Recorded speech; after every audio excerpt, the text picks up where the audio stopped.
All right, down to our last two questions. This is actually going by pretty quick. In the last 5 years, what have you become better at saying no to, those being distractions, invitations, etc.? And what new realizations and or approaches helped, and any other tips you might have? So this was another challenging question for me. For one, I don't get invitations often, so that is not a problem. I was actually just listening to, I think I was listening to a CNBC, I don't know, some news show. Anyways, there was a guy on there talking about how busy he's been in 2021 with weddings and going to weddings. Like literally he's had to spend all this money. That was what the thing was about, how much money he's had to spend because he can't wear the same suit one weekend after another. I'm like, dude, I'd wear the same suit all day. Okay, so anyways, he's had all the, apparently they had to, because of 2020 being all canceled, it's basically 2 seasons of weddings in a single year. And this guy was talking about all these invitations he's had. And I mean, he was just, and I'm thinking, I hadn't been invited to a wedding in years. I can't even remember the last wedding I was invited to. I'm not necessarily mad about that either, necessarily. Yeah. I actually am perfectly fine with that. I would love to get some, if I was going to get some invitations, I'd like to get some invitations to podcasts. Ben and Langlet's. No. Get those invitations out for me. We'll make it happen. Make it happen. Make it so, number 1 and 2, or however that's the Star Trek saying, the Star Trek nerd in me. Make it so, number 1. I like that. Picard's Next Generation. So no, that's the joke. But the other side of that is my time is, especially from a really young age, that was like the most important thing. Like I wanted to have time. And so I naturally have pretty good control of my time. I don't have to say no often because I plan it that way in a lot of ways. I want it that way. That might change, the way if things take off, I might have to learn that. But up to this point, I've been very fortunate to have freedom of time for quite some time, and to be able to, and again, distractions. You could say, well, video games. I'm not a video game player. Sports. I don't play sports. What do I actually do? I work. That is my hobby. That is my distraction. Sure. Is work. And so, a lot of it is it's natural, I guess, because. Well, you could say natural, but I imagine that came from somewhere, of wanting to control your time and having the perspective to say my time is valuable to me.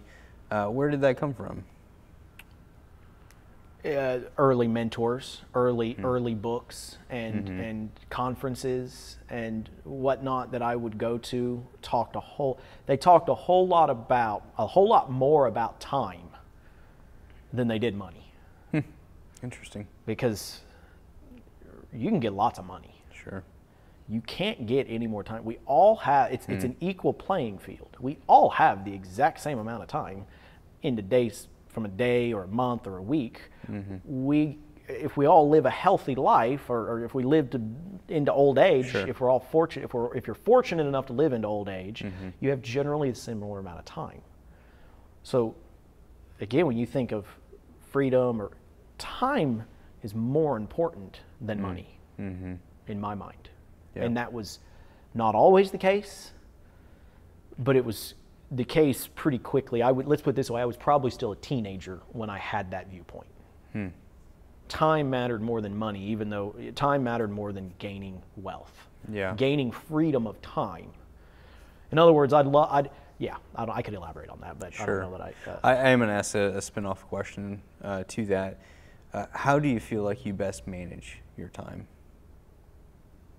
It's a little bit different from what you were kind of saying earlier, but I'm curious. Here's what I will admit to, or think. That is an area that has come natural to me, is managing my time. I almost lucky, if you will. I don't like that word, but I've almost gotten lucky with being able to naturally, properly prioritize the things that, at least in the grand scheme of things, seem to get results. Yeah. I don't necessarily know. How do I manage my time these days? I used to have a spreadsheet that I was famous for talking about with my people. I'd had a spreadsheet. That spreadsheet went away a little over a year ago, about a year and a half ago, and was replaced by Asana, which is a project management tool that I believe a lot in, and that I think we as a company could use even better and far more than we do. I used that for a solid 6 to 12 months, and honestly, the last six months, I manage my time through my email and through my team. Because again, one of the I said it comes what comes naturally to me is looking at things and saying, who can do that other than me? Yeah. And so I naturally, automatically look at just about everything, and have for years. But even before I had the team, it was like, I don't want to do that. Who can do that other than me? Mm-hmm. And as a manager, we should all look at that in some ways. Now, that's not to say that every manager should try to figure out how they can delegate everything to their peers, but who's best suited to do this?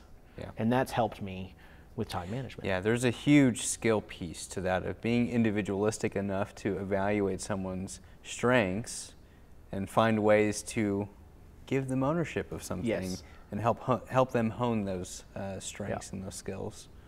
That's cool. Again, Gary Vee uses this.